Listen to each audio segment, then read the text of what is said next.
இறக்கணும், மைக்கை இறக்கணும்.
அவன் தலையை கீழே போறாரு. அப்போ தேவேந்திரன் இந்திரன் பார்க்கறான், இவன் ஜெயிக்க முடியாது அப்படின்னு சொல்லிட்டு அந்த லிங்கத்தை கொண்டு போகக்கூடாது அப்படின்னு சொல்லி விநாயகர் பெருமான்கிட்ட விளக்கு வைக்கிறாரு. விநாயகர் பெருமான் ஒரு அந்தர சிறுவர் விளக்கில் வர்றாரு. இவருக்கு சாயங்காலம் ஆயிடுச்சு, சந்தியாவந்தனம் பண்ணணும் அப்படிங்கிறதுனால இந்த சிவலிங்கத்தை நீங்களே வச்சு நான் போயிட்டு பண்ணிக்கிறாங்க அப்படின்னு கீழே வச்சுறாரு அப்படின்னு சொல்லுவாரு. சரி நான் வச்சுருப்பேன், சீக்கிரம் வந்துடணும், நான் 3 தடவை கூப்பிடுவேன், அதுக்குள்ளே வரலைன்னா நான் கீழே வச்சுருவேன் அப்படின்னு சொல்கிறாரு. சரி ஒரு நாள் வரவே இல்லை. விநாயகர் பெருமான் 3 தடவை கூப்பிட்டு பார்ப்பாரு, வரலையும் கீழே வச்சுட்டாரு. உடனே ராமன் வந்து பார்ப்பான், சிவலிங்க கீழே வச்சுட்டு அந்த 20 கையால் எடுத்து பார்ப்பானா, எடுக்க முடியல. அவர் மாதிரியே சொல்லித்தான் கொடுத்தாங்க. அப்போ இவர் போய் ராமன் போய் கொட்ட போவார். அப்போ பார்த்தா அவருக்கு விநாயகர் பெருமான் ஆகிட்டாரு. அப்போ அந்த சாமியை வந்து அப்படியே காடு வளைஞ்சி பசுவோட காடு மாதிரி சாமி வளைஞ்சி இருப்பாங்க. தனத்துக்கு போகிற இடத்துல சுவாமி வந்து காடு வளர்ந்துல இருப்பாரு. இப்போ அந்த ராவணனும் தன் தவற உழைச்சி தலையில குட்டிட்டானா அவனுக்கும் மன்னிச்சு அவருக்கும் நிறைய வரங்கள் கொடுத்தாரு. அதே மாதிரி நாமும் இறைவனை விநாயகர் பெருமானை வழங்கும்போது தலையில குட்டிட்டு வழங்கினா நமக்கு எல்லா வளங்களும் கொடுப்பார். அவருக்கு என்னென்ன பாட்டு அப்போ தவள் போய் தப்பிய கரி உங்கள் நடிப்பேணி கட்டிடும் அடியவர் புத்தியில் உழைப்பவர் கற்பகம் நினை கரிதேரும் மத்தமும் மதியமும் வைத்திடும் மகன் மகன் மற்றொரு தீரல் புய மடையானை மசல வயிறனை முத்தமி புதல்வனை மட்டரில் மலர் போது பணிவேனே முத்தமிழ் அடைவினை முற்படு திரிதனில் முற்பட எழுதிய முதல்வோனே முப்புறம் ஏறி செய்த அச்சில் வன்முறைகளும் அச்சல் கொடி செய்த அடித்தீரான் அத்துயரவு கொடு சுப்பிரமணி வரும் அப்புற மகளிரை இவமாடி அப்புற மகளுடன் அச்சிடு முருகனை அத்தரமண மருள் பெருமாளே மத்தள வயிறனை புத்தமி புதல்வனை மட்டலில் மலர் கொடு பணிவேனே. அப்புறம் அந்த பாட்டில் விநாயகர் பெருமாள் எப்படி எடுத்துக்கிறான்னு சொல்றாரு. அதுக்கப்புறம் பார்த்தீங்கன்னா அவருடைய கையில 5 கரங்கள் இருக்கு. அதுல ஒரு கரம் பாசம் வச்சிருப்பாரு, அது வந்து படைத்தலை குறிக்கிறது. அப்புறம் இன்னொரு கையில தந்தம் வச்சிருப்பாரு, அது வந்து காத்தலை குறிக்கிறது. இன்னொரு கையில அங்குசம் வச்சிருப்பாரு, அது வந்து அடித்தலை குறிக்கிறது. அப்போ வளைந்த துதிக்கை இருக்குது, அது மறைத்தலை குறிக்கிறது. கையில வலுத்தக்கை வச்சிருப்பாரு, அந்த இதுக்கு வந்து அருளலை குறிக்கிறது. மோதகம் வச்சிருப்பாரா, அது வந்து அருளலை குறிக்கிறது.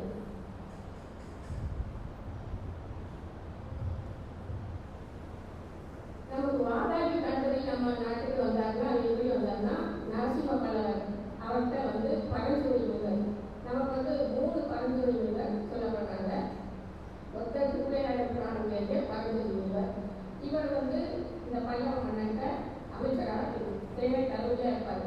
அப்புறம் இன்னொன்று வந்து நம்ம மெய்கண்டாருக்கு உபதேசம் பண்ணின பரஞ்சோதியார். இவர் வந்து நம்ம நரசிம்ம பல்லவர்கிட்ட வேலை பார்த்தவர். ஒரு பெரிய சிறந்த சிவபக்தர். இவர் வந்து ஒரு தடவை வாதாபி சாளுக்கிய மன்னனை வெல்ல போய் அங்கே அவரை ஜெயிச்சு அதற்கு செல்வங்களை எல்லாம் கொள்ளையடிச்சு வருவார். அப்போ அவர்கிட்ட கணபதி வாதாபி கணபதியை கொண்டு வந்து வைக்கிறாரு. அதனால தான் அந்த வாதாபி கணபதியும் பேரு. அதுக்கு செங்காட்டடியில் இருக்கு. அந்த விநாயகர் வந்தாங்கன்னா நம்ம நாட்டோட வழிபாடு விநாயகர் வழிபாடு வந்தது சொல்றாங்க.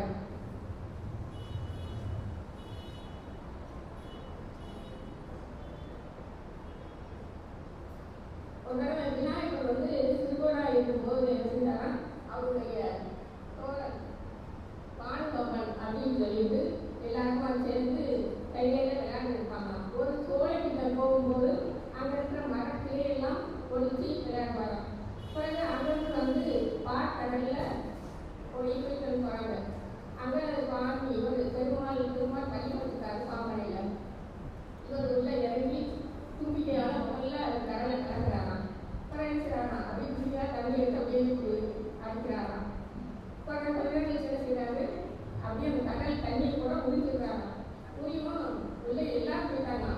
திருமால் அவர் மகன் கருடன், அந்த பாம்பனை லட்சுமி, அவர் மகன் பிரம்மன், தலைவர்கள், அவருடைய அவர் மனதில் வந்த 33 கோடி தேவர்கள், ரிஷிகள் எல்லாருமே உள்ள போயிட்டாங்களாம்.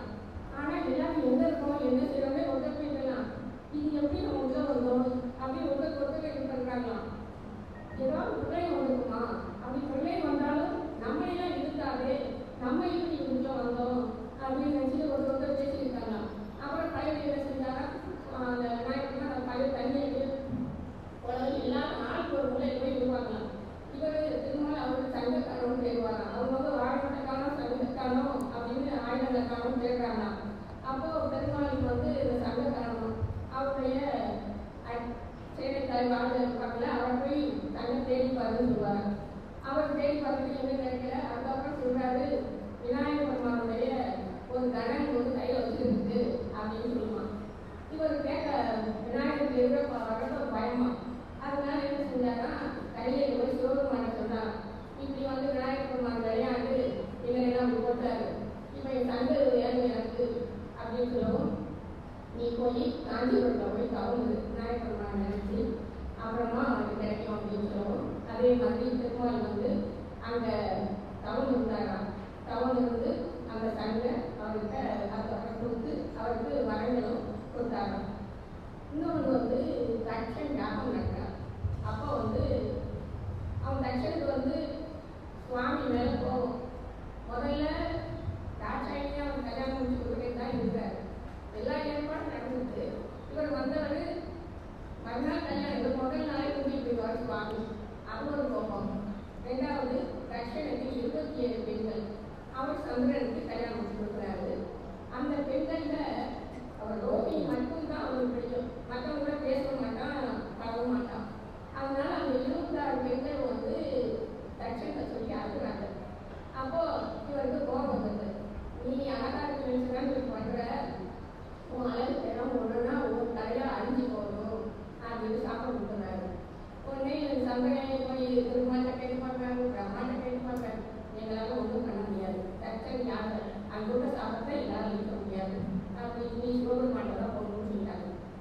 அப்புறம் வர்றான் வந்து நம்ம சுவாமி காலில் விடவும் அவர் தூக்கி தலையில் வச்சுட்டாரு. அவன் சாமி கொடுக்கல வந்து அவன் தலையில் வச்சுருவாரு. அது மாதிரி அவர் தூக்கி வச்சுட்டு, ஆனால் அவன் கொடுத்த சாப்பிடவும் இல்லாது 15 நாள் வளரும், 15 நாள் தெரியும். அதனால சுவாமி தலையில் திரை இருக்கு. இது ஒரு கோபம். நான் சாப்பிடுறவன் எதுவும் தலையில் வச்சுட்டாங்க அப்படின்னு ஒரு கோபம். மூணாவதாக சுவாமி வந்து மகள் பார்க்கணும்னு தட்சன் கையிலே போகிறான். போனால் அங்கே இருக்கிற சிவகணங்கள்லாம் அவரை உள்ள விடாது, அவருக்கு நம்மளை அவமானப்படுத்திச்சேன்னா அது ஒரு கோபம். இவங்க 3 கோபத்தினால தான் இவன் தட்சன் யாகம் நடக்கும்போது நான் சிவபெருமானையெல்லாம் கூப்பிட மாட்டேன் அப்படின்னு சொல்லியிருப்பான். அம்மா சொல்லி பார்ப்பாங்க சாமிகிட்ட, நான் யாருக்கு போகிறேன், நீ போகாத, போனீங்கன்னா நீ அவமானப்பட்டு தான் வருவேன்னு சொல்லுவார். ஆனால் அம்மா நான் போய் நான் உரிமையை கேட்பேன் அப்படின்னு சொல்லிட்டு வர்றாங்க. வந்து தட்சன்கிட்ட பேசுகிறாங்க, நீ அவருக்கு கூப்பிடாம நீ யாகம் நடக்கிறது தப்பு அப்படின்னு சொன்னால் அதெல்லாம் கிடையாது, நான் அவனை கூப்பிட மாட்டேன் அப்படின்னு சொல்லவும், உடனே நான் கூப்பிடல, நீ எதுக்கு வந்தேன்னு சொல்லி தட்சன் சொல்லவும், அம்மா வந்து யார் விரும்புகிறாங்க. அப்போது சுவாமி வந்து அவருடைய ரூபமாக வீரபத்ரரை அனுப்புவார், அம்பாளுடைய ரூபமாக பத்ராகி வருவாங்க. வந்து அந்த தட்சன் யாகத்தையே அழிச்சிருவாங்க. அழிக்கும்போது அந்த வீரபத்ரர் கழுத்தில் வந்து திருமால் வந்து அவர் எதிர்க்கிறார் வீரபத்ரரை. அப்போ அவர் அந்த சக்கராயத்தை எதிர்க்கிறாங்க வீரபத்ரர் மேலே. அப்படி எரியும் போது அவர் கழுத்தில் கபாலம் மேலே கிடக்கும். அந்த கபாலம் ஒரு கபாலம் வந்து சக்கரத்தை முடிக்கிறது. இப்போ பெருமாளுக்கு சக்கராயுதம் இல்லை, என்ன செய்வது அப்படின்னு சொல்லி கேட்டுருக்காங்க. இவர் ஒரு நாள் அனுப்பிடுறாரு. அவங்க பேர் நிற்க திருமால். அவர் வந்து இவர் முன்னாடி ஆண் பார்க்குறாரு, காமிக்கிறார். அவன் எல்லாரும் வீரபத்ரர் முன்னாடி அந்த ஆடுறாரு, ஒரு மாதிரி நடந்து போகிறப்ப ஆடுறாங்க. அதை பார்த்ததும் எல்லாரும் சிரிக்கிறாங்க. உடனே அந்த மண்டலோடு சிரிச்சுட்டான். உடனே இந்த சக்கராயுதம் கீழே விழுந்துட்டான். உடனே ஒரு பிள்ளையார் போட்டிக்கிட்டார். இவன் எடுத்து போனால் அதுக்கு தான் பிள்ளையார் போயிட்டார். அவனை என்ன சொல்கிறாங்க, பிள்ளையாரும் நீ அந்த நடனத்தை திரும்ப ஆடு, விக்கிரக நடனம் பேர், அதை ஆடு, அப்போ தான் நமக்கு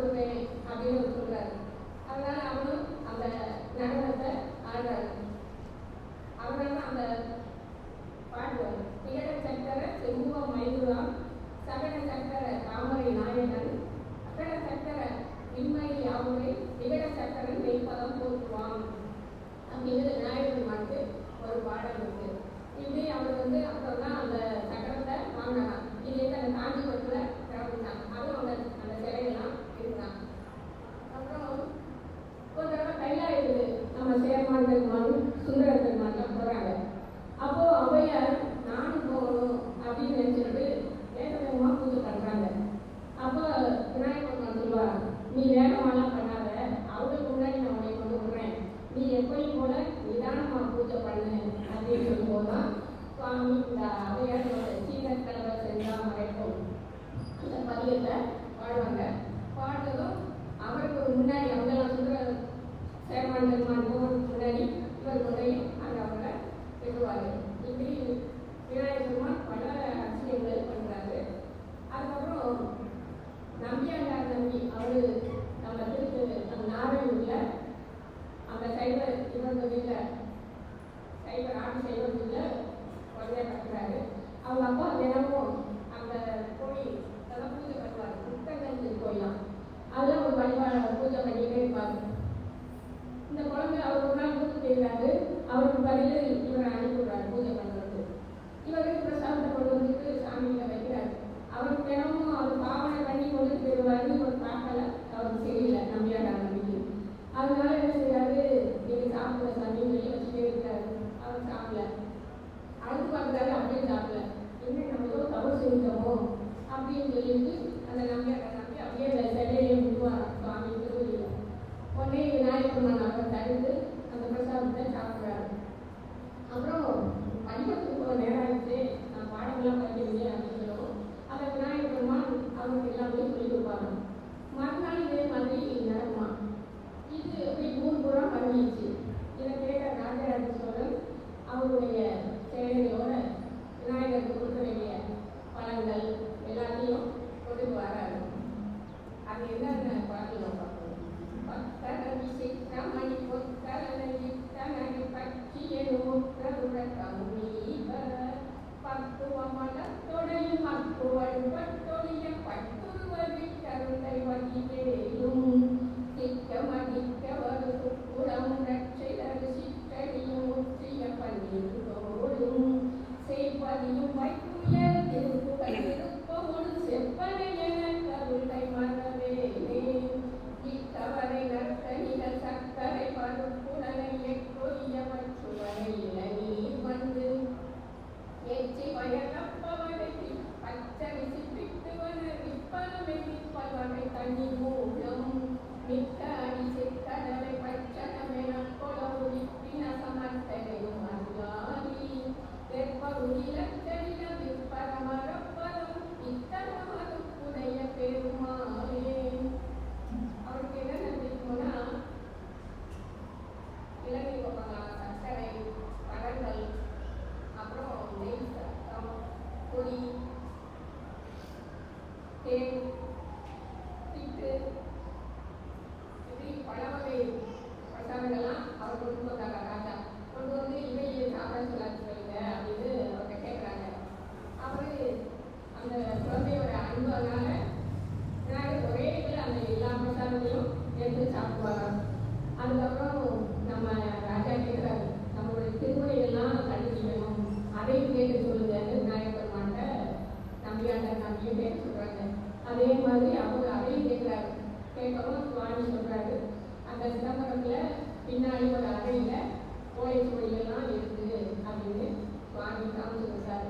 அதை வச்சு நமக்கு அந்த திருமுறைகள்லாம் நமக்கு இப்போ கிடைச்சிருக்கு.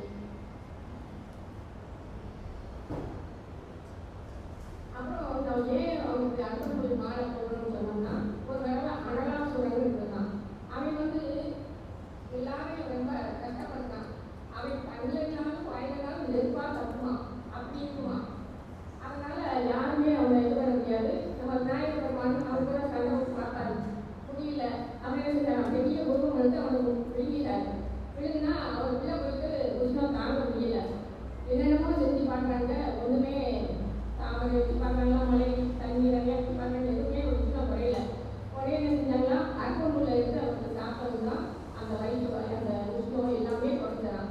அதனால தான் அவருக்கு வந்து அந்த அருகம்புல்லு மாலையெல்லாம் போடுறோம், அவருக்கு அருகம்புல்ல சாப்பிடுறோம். இப்போ நம்ம அவருக்கு அந்த மோதகம் வைக்கிறோமே, அது எதுக்குன்னு சொன்னால், அந்த மோதகத்துக்கு உள்ளே இருக்கிறது வந்து இனிப்பு, அது வந்து பேரின்பம். அது வெளியே இருக்கிற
அந்த இருள் வந்து தடுக்குது.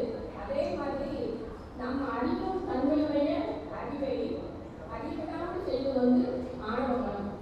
ஆகையால் ஆணவ மலம் வந்து உயிர்களுக்கு குற்றம். கண்ணுக்கு பந்தமாகிய இருளை போக்கும் ஆற்றல் கண்ணுக்கு இல்லை, கதிரவனுக்கே உண்டு. அந்த அறைக்குள்ள சூரிய ஒளி வந்துச்சுன்னா நமக்கு எல்லா பொருட்களும் தெரியும். அதே மாதிரி தான் இந்த ஆணவ மலத்தை போக்கும் ஆற்றல் எந்த உயிருக்கும் இல்லை, இறைவனுக்கே உண்டு. அறியும் தன்மையோட உயிர்கள் ஆணவ பந்தத்தால் அறிய மாட்டாது இருந்தன, அறியாமையில் மூழ்கி கிடந்தன. இந்நிலை கண்டு இறைவன் இறங்கி உயிர்களிடத்தை கருணை கொண்டு உயிர்களின் இயல்புக்கேற்ப அவற்றின் அறியாமையை வழிமுறையில் சொர்க்கத்துக்கெல்லாம் பற்றியிருந்தார். அப்படின்னா அதுல பந்தம் அகற்றும் அழகவுள்ள பரப்பும் எவன்பால் முடிக்குமோ அப்படின்னு அந்த வழியில நமக்கு காட்டுறாரு. அடுத்த பாடல் வந்து உலகம் முழுதும் நீத்தமர ஒன்றாய் நிற்கும் பொருள் எவன் அவ்வுலகில் பிறக்கும் விகாரங்கள் உடாத மேலாம் ஒளியாவான். உலகம் புரியும் வினைப்பயனை ஊட்டும் தலைவன் எவன் அந்த உலக முதலை கணபதியை உவந்து சகலம் அடைகின்றான். உயிர்கள் அனைத்திலும் நீக்கமர ஒன்றாய் கலந்து நிற்கும் பொருள் யாரோ அந்த அளவற்ற உயிர்களிடத்தில் விளங்கும் மாறுபாடுகள் ஒன்றையும் பொருந்தாத. நம்மகிட்ட எவ்வளவோ மாறுபாடுகள் இருக்கு. நம்மளால சின்ன போய் அப்புறம் பெருசா இருந்தோம், அப்படியே வயசாகி போறோம், அப்படி என்னமோ மாற்றங்கள் வருது. என்ன மாற்றங்கள் நடந்தாலும் அவருக்கு அந்த நிலையில இருந்து மாற மாட்டாங்க. அந்த அளவற்ற உயிர்கள் செய்யும் விதிகளை அவ்வுயிர்களுக்கு ஊட்டும் கற்றுக்கொண்டால் இருப்பவன் யாரும் அந்த உயிர் தலைவனை அந்த கணபதியை மகிழ்ந்து நாம் சர்வம் அடைந்தோம். நம்ம செய்கிற இருமுறைக்கு நன்மையை செய்தால் நன்மை நமக்கு கூறுவார்கள், தீவினை செய்வதால் நமக்கு தீவினையை கூறுவார். இங்கு உலகம் இருக்கிற உயிர்களை முழுமுதற் பண்பலாகிய கணபதி எல்லா உயிரினத்திலும் ஒன்றாய் கலந்து நீக்கமர நிறைந்திருக்கின்றார். இந்த கருத்தியை தான் நாம் அத்துவிதம் என்று உபநிடங்கள் கூறும். அவ்வாறு கணபதி உயிரினத்தில் கலந்திருப்பினும் உயிர்கள் அடையும் பிறப்பு எதுவுமே அவரை பாதிப்பதில்லை. அது மாதிரி கடவுளுடன் நம்ம ஒவ்வொரு நிலைக்கு நம்ம போவோம், அவர் அந்த நிலையெல்லாம் அடைய மாட்டார். வினைப்பயன்களை அனுபவிக்க உயிர்கள் செம்மையடைய வேண்டியுள்ளன. ஆகையால் வினைப்பயன்களை கூட்டும் கணபதியே உயிர்களுக்கு ஆதாரமானவர் என்பது தெரியும். உயிர்களோடு கலந்திருப்பது போலவே ஏனைய சகலத்தோடு இறைவன் நீக்கமர கலந்துள்ளான். இறைவன் உலகத்தோடு கலந்து உலகவழிவாய் இருப்பதனால் அவனை விஸ்வரூபி என்று வேதங்கள் குறிப்பிடுகின்றன. உலகத்தில் கலந்தும் உலகில் உள்ள மாறுபாடுகளை தான் பொருந்தாது விளங்குவதால் உலகத்தை கடந்தவன் என்ற சொல்லி விஸ்வாதீதன் என்று குறிப்பிடுகின்றன. அந்த உயிர்களுக்கு கூடிய பலன்களை கூட்டுவதால் விஸ்வாந்தர் யாமி அப்படின்னு அது வேற வந்து சொல்றாங்க. அடுத்தது 3ஆம் பாடல். இடர்கள் முழுதும் எவனர்களால் எரி வீணும் பஞ்சி எனமாயும் தொடரும் உயிர்கள் எவனர்களால் சுழம்பால் கதியும் புறச் செய்யும் கடவுள் முதலோருக்கு ஊரின்றி கர்மம் எல்லாம் எவனால் முடிவதும் அத்தடவு மற்றும் கணபதி சரணம் சரணம் அடைகின்றோம். யாருடைய அருளால் மேலே துன்பங்கள் முழுவதும் நெருப்பில் விழுந்த பஞ்சு போல அழியுமோ? நம்ம செய்கிற துன்பங்கள்லாம் எப்படி நெருப்பில் விழுந்த பஞ்சு மாதிரி இருந்திருக்கு.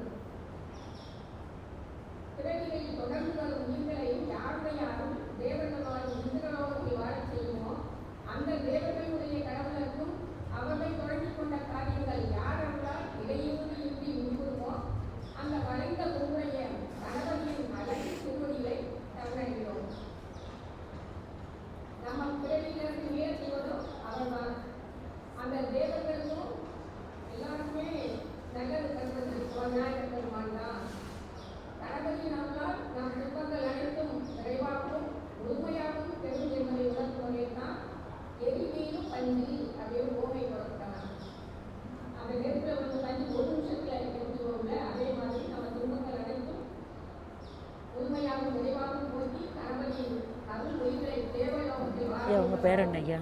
உங்கள் பேர் என்னதுயா? சுப்பிரமணியம். சரி. நாம் அந்த கணபதி பெருமானின் திருப்பதியையே அடைக்கலமாக கொள்ள வேண்டும். அடுத்த 4ஆம் பாடல். மூர்த்தியாகி தலமாகி உண்ணிய கங்கை முதலான தீர்த்தமாகி அறிந்தறியா திறத்தினாலும் உயிர்த்து நலம் ஆட்டினாலும் அறியாமை அகற்றி அறிவிப்பான் எவன் அப்போத்த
மிக சரிய தனித்தன்மை வாய்ந்தவன்.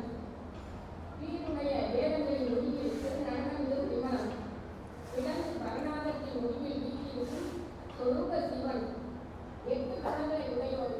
அந்த அறிவுக்கு முதலாகிய முதல்வனாகிய கணபதியை புகழ்ந்து. நமக்கு கணபதி வேற இல்லை, சிவபெருமான் வேற இல்லை. அதனால அவருக்குரிய குணங்கள், அவருடைய அடையாளங்கள் எல்லாமே இங்க அவன் விநாயகர் பெருமானுக்கு சொல்றாரு. இல்லைன்னா பிற பொருட்கள் அனைத்திலிருந்து வேறுபட்டவன்.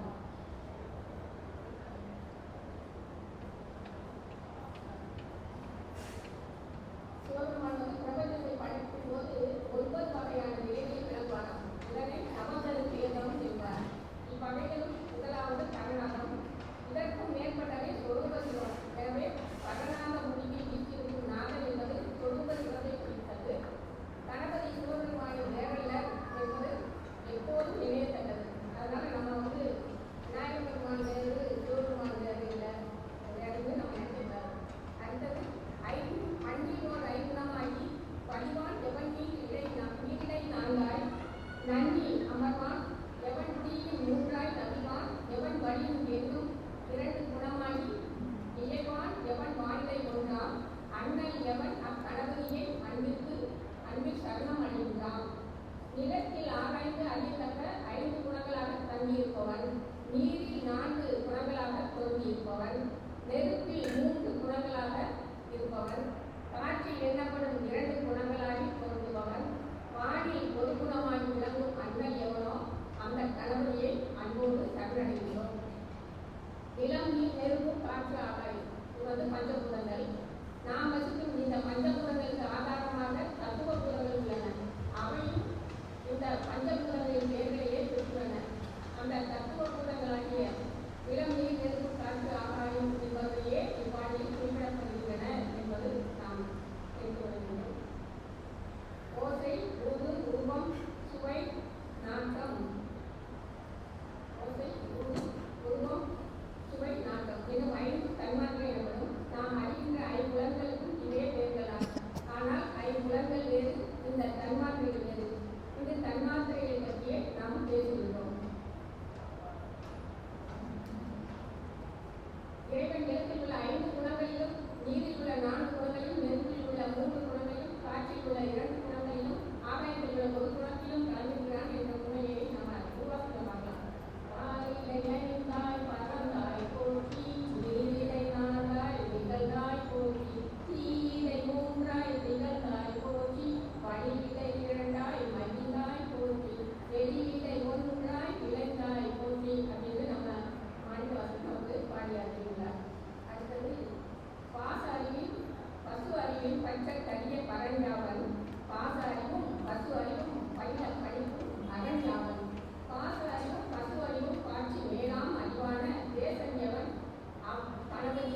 கட்டளையெல்லாம் கொடுக்கப்பட்டார்.